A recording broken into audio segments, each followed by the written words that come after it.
तो नमस्कार प्यारे विद्यार्थियों, हमारे YouTube चैनल पर आप सभी का बहुत बहुत स्वागत है। विद्यार्थियों, हम लोग RS प्री का जो है सिलेबस पर चर्चा कर रहे थे और इसमें क्या है कि हम लोग सबसे पहले इतिहास पढ़ रहे थे। और इतिहास में क्या है कि आप लोगों को मैं बताना चाहूँगा कि इतिहास में हमारे पास कौन कौन से टॉपिक हैं। देखो, इसमें आपके राठौड़ हैं एक तो, और आपके चौहान हैं, उसके बाद आपके पास प्रतिहार हैं और परमार है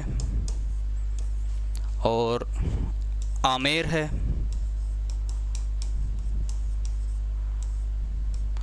और इसके बाद में जैसे आपके पास में राठौड़ हो गए, मारवाड़ हो गया और मेवाड़ हो गया। मेवाड़ में आपके पास में आ जाते हैं ये, एक तो गुहिल आ जाते हैं और सिसोदिया।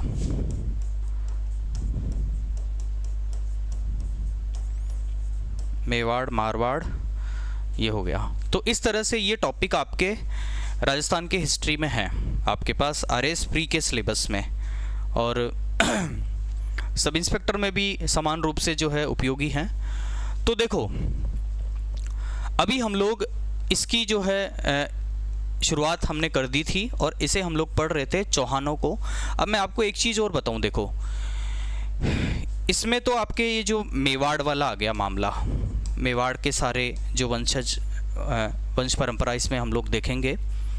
और इसमें जैसे चौहान हो गए, तो चौहानों में भी आपके पास बहुत सारी शाखाएं हैं। देखो, राठौड़ों में आपके पास 3 शाखाएं हैं, 2, 3।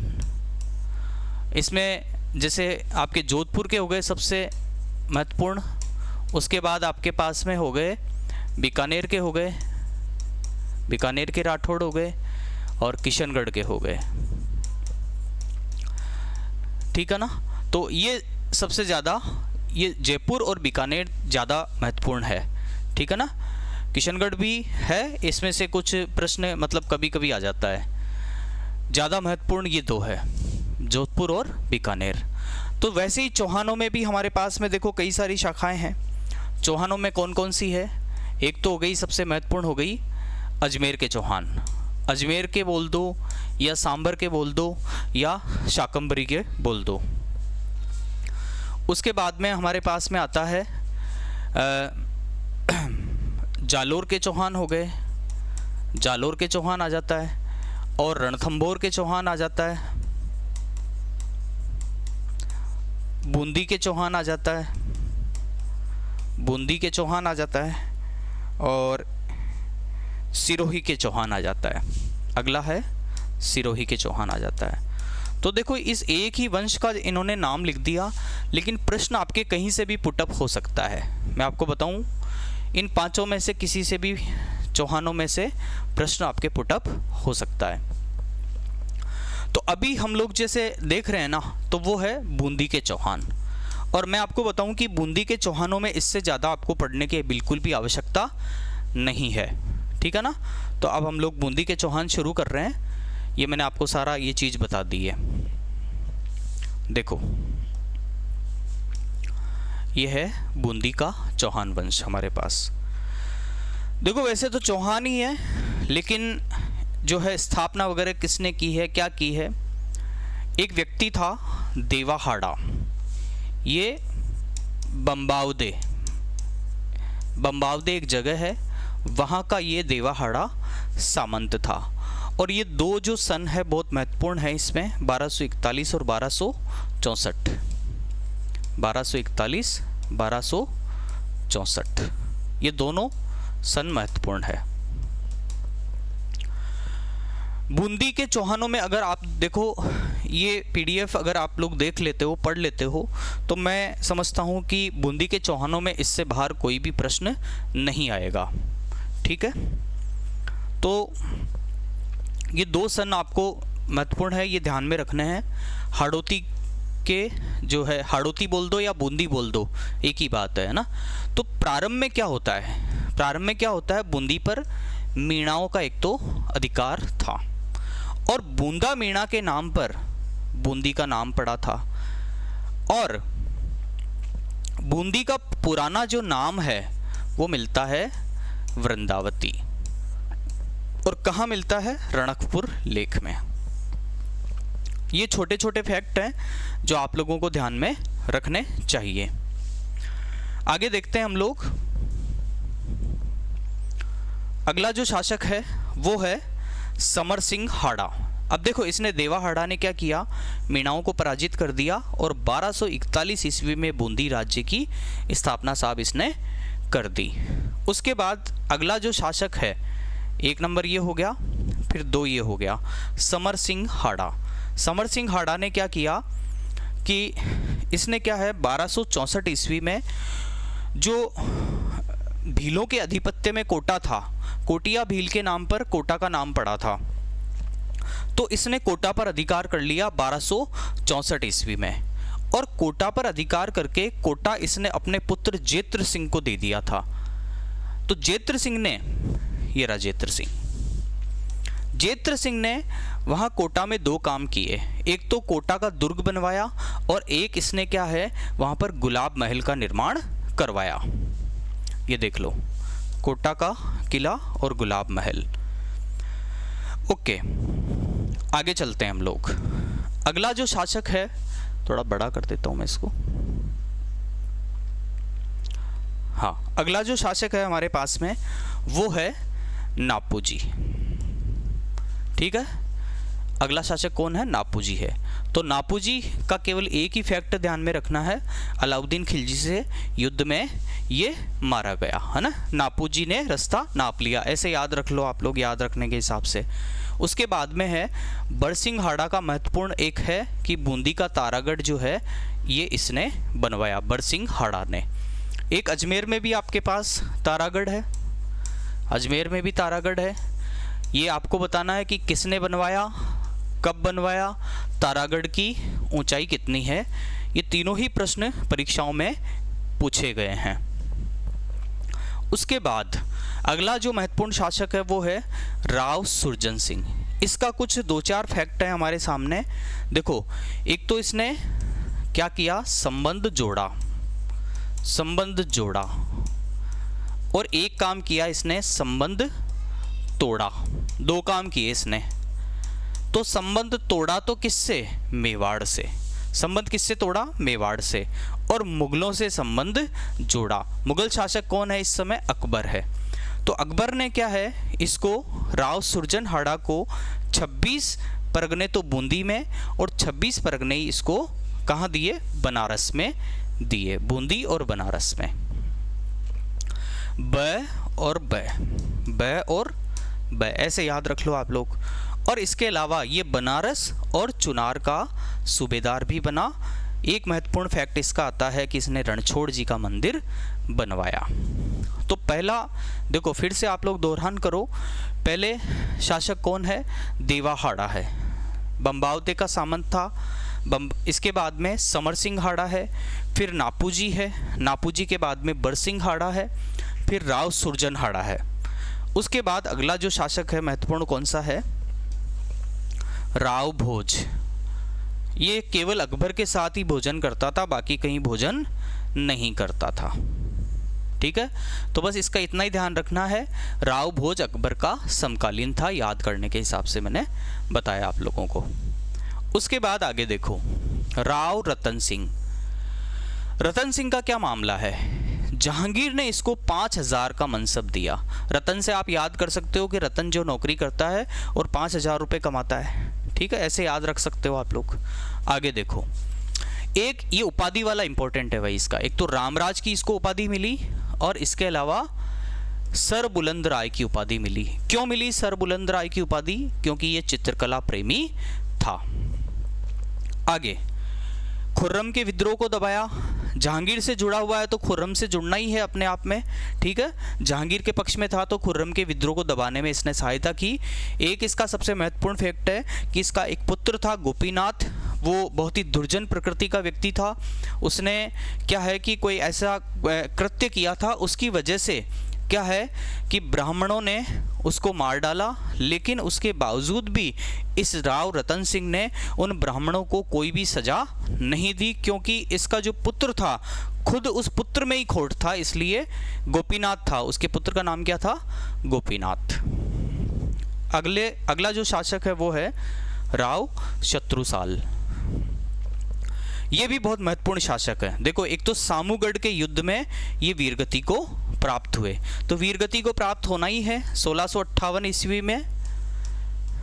अब मुझे बताओ कि इस समय कौन सा एक बड़ा महत्वपूर्ण मुगल शासक जो है गद्दी पर बैठता है, ये आप लोगों को बताना है मुझे।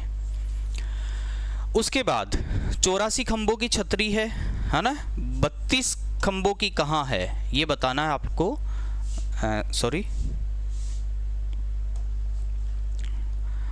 84 खंभों की छतरी हो गया, मैंने पूछा 32 खंभों की छतरी कहाँ है, ये प्रश्न आपके लिए है। जैसे मैंने तारागढ़ का पूछा था, शत्रुसाल का सामूगढ़ का युद्ध का ध्यान में रखना है, औरंगजेब के समय था। उसके बाद अगला जो शासक है वो है राव भाव सिंह। भाव सिंह का देखो, औरंगजेब ने क्या है, देखो इसको प्रारंभ में मान्यता नहीं दी थी, बाद में फिर मान्यता दी, फिर इसको सुजा के विरुद्ध भी भेजा गया। चाकण के घेरे में मिर्जा राजा जयसिंह के साथ था। मिर्जा राजा जयसिंह कौन है? ये कछवाहा शासक है, कछवाहा शासक है आमेर का। ठीक है, ये भी बहुत महत्वपूर्ण शासक रहे हैं, इनकी बहुत सारी उपलब्धियां हम लोग जब कछवाहे पढ़ेंगे तो इनके बारे में पढ़ेंगे। ठीक है, चाकण के घेरे में मिर्जा राजा जयसिंह के साथ था। उसके बाद अगला जो शासक है वो राव अनिरुद्ध है। अनिरुद्ध का मामला ऐसा है कि राजा राम जाट के विरुद्ध ये शाही सेना में था। राजा राम जाट का जो है संघर्ष चलता रहा औरंगजेब से, और शाही सेना में ये राव अनिरुद्ध था। औरंगजेब के साथ दक्षिण के अभियानों में भी गया, और इसने क्या है कि मराठों से शाही बेगमों की रक्षा भी की थी। इनकी पत्नी का जो नाम था वो नाथावती था, और उसने रानी जी की बावड़ी बनवाई। ओके, इसके बाद इसका देखो, जैसे गोपीनाथ वाला जो महत्वपूर्ण ऐसे एक अजीब सा ही फैक्ट था ना, तो वैसे ही इसका भी एक अजीब सा फैक्ट है। क्या फैक्ट है कि ये अपनी पत्नियों के साथ नाव में जो है ये लोग चल रहे थे, तो नाव में क्या है ना, नाव में यूं है ना, तो नाव में ये लोग जो है अपनी सारे के सारे ये राव अनिरुद्ध जो है अपनी पत्नियों के साथ में था, और गणगौर की प्रतिमा भी इनके साथ में थी, तो पानी में ये जो है डूब गए। ठीक है ना, ये इनका एक महत्वपूर्ण फैक्ट है। उसके बाद में है अगला जो शासक है वो है बुद्ध सिंह। बुद्ध सिंह देखो कौन है, ये इनकी बड़ी इंटरेस्टिंग कहानी है। बुद्ध सिंह है सवाई जय सिंह।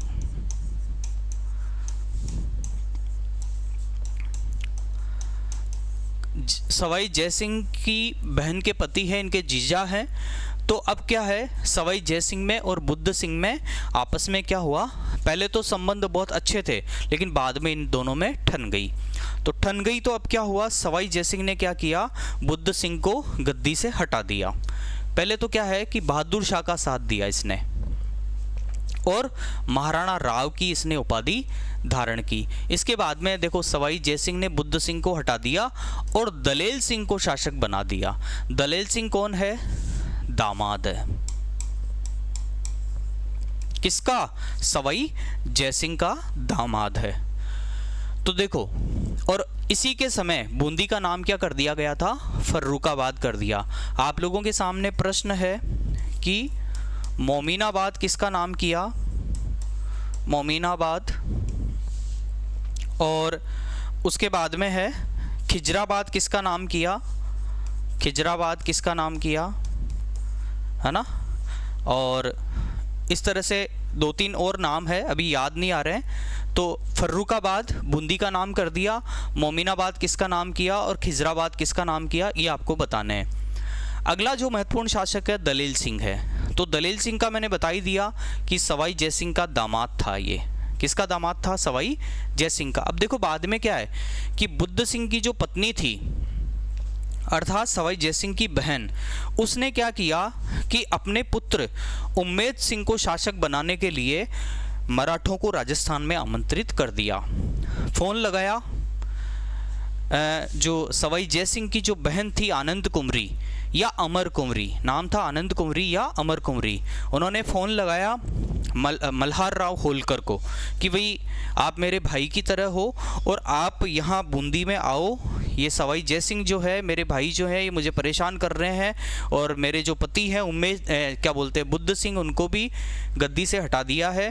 तो मल्हार राव होलकर और राणोजी सिंधिया, ये दोनों के दोनों पहली बार राजस्थान में इनका प्रवेश हुआ बूंदी में। कई बार प्रश्न पूछ भी लिया जाता है कि मराठों का जो सबसे पहले जो प्रवेश है वो राजस्थान में कहाँ हुआ और कब हुआ, तो ये 1733 के आसपास की घटना है और बूंदी में प्रवेश हुआ है। तो दलेल सिंह का मैंने बता दिया। एक इसने हुरडा सम्मेलन में भाग लिया था। हुरडा सम्मेलन 17 जुलाई, वेरी इंपॉर्टेंट डेट है, 17 जुलाई 1734 को आयोजित किया गया। आगे देखते हैं। अब देखो, बुद्ध सिंह, दलेल सिंह और उम्मेद सिंह, ये आपस में बिल्कुल पूरी तरह से गुथी हुई कहानी है इन तीनों की। बुद्ध सिंह मैंने बता दिया सवाई जयसिंह की बहन के पति थे, और इनको बुद्ध सिंह को सवाई जयसिंह ने गद्दी से हटा दिया था और अपने दामाद दलेल सिंह को गद्दी पर बिठा दिया था। उसके बाद में जो है बुद्ध सिंह की जो पत्नी है अमर कुंवरी या आनंद कुंवरी, और सवाई जयसिंह की जो बहन है उसने जो है मल्हार राव होलकर को बुलाया। मल्हार राव होलकर की सहायता से अपने पुत्र उम्मेद सिंह को गद्दी पर बिठाया, और होलकर, क्योंकि इन राव उम्मेद सिंह की जो माता थी उसने होलकर को राखी बांधी थी, इसलिए उम्मेद सिंह जो है होलकर को मामा कहता था। श्री जी की उपाधि धारण की। कई बार प्रश्न पूछ लेते हैं कि भाई बूंदी का कौन सा शासक है जिसने श्री जी की उपाधि धारण की थी। ओके, उसके बाद है बूंदी में चित्रशाला का निर्माण करवाया। देखो ये वेरी इंपॉर्टेंट है। एक अजीब गजीब जो है घटना हुई, खुद की सोने की मूर्ति बनवाई और उसका अंतिम संस्कार करवाया। ये भी एक महत्वपूर्ण फैक्ट बनता है इसमें। उसके बाद अगला जो शासक है महत्वपूर्ण, वो है विष्णु सिंह हाड़ा। इसने अंग्रेज़ों से संधि कर ली थी 1818 में। देखो मैं आपको एक चीज़ बताऊं कि 1817 ईस्वी से 1734 ईस्वी से लेकर 1817 ईस्वी तक मराठों ने राजस्थान को जी भरकर लूटा। अब ये ध्यान रखना है कि बीकानेर और जैसलमेर को छोड़कर मराठों ने लगभग सारे जितने भी राजस्थान के जो रियासतें थी, जो भी शासक थे, सब में जाकर इन्होंने हस्तक्षेप किया और बहुत सारा धन वसूल किया। आगे हम लोग देखते हैं अगला जो शासक है वो है आपके सामने राम सिंह। चलो ये राम सिंह पे आ गए हम लोग। विष्णु सिंह हाड़ा का मैंने बता दिया आप लोगों को। राम सिंह का है भाई, राम सिंह का एक तो 1857 की क्रांति में एकमात्र शासक है, वेरी इंपॉर्टेंट है, एकमात्र शासक जिसने अंग्रेज़ों का सहयोग नहीं किया। उसके बाद में तीज की प्रतिमा वाला, बहुत महत्वपूर्ण है। सूर्यमल मिश्रण, वेरी इंपॉर्टेंट, इनके समय कवि थे, ठीक है। और बहादुर सिंह हाड़ा जो है ये कोई भी बहादुरी नहीं दिखा पाया क्योंकि ये बूंदी का अंतिम शासक था, ठीक है ना। अब हम लोग जो है आगे अगला जो राजवंश वो देखेंगे। एक बार इसको आप संक्षिप्त में फटाफट से आप देख लो। देखो आपके सामने ये 16 शासक हैं, ये देखो है ना। देवा हाड़ा, समर सिंह हाड़ा, नापूजी, बड़सिंह हाड़ा, फिर सुरजन हाड़ा, इसके ये 3-4 फैक्ट हैं। फिर राव भोज हो गया, रतन सिंह हो गया, है ना। फिर शत्रुसाल है, ये भी बहुत महत्वपूर्ण है, बहुत वीरता दिखाई इन्होंने भी। भाव सिंह हो गया, फिर अनिरुद्ध हो गया, राव राजा बुद्ध सिंह हो गया, फिर दलेल सिंह हो गया। मैंने बताया था आप लोगों को ये तीनों तो आपस में क्या हैं, इनका तो तीनों का बिल्कुल टच में ध्यान ही रखना आप लोग, है ना। ये जो तीनों है, ये और ये। उसके बाद विष्णु सिंह हाड़ा ने संधि कर ली थी और राम सिंह, उसके बाद में बहादुर सिंह हाड़ा, ठीक है ना।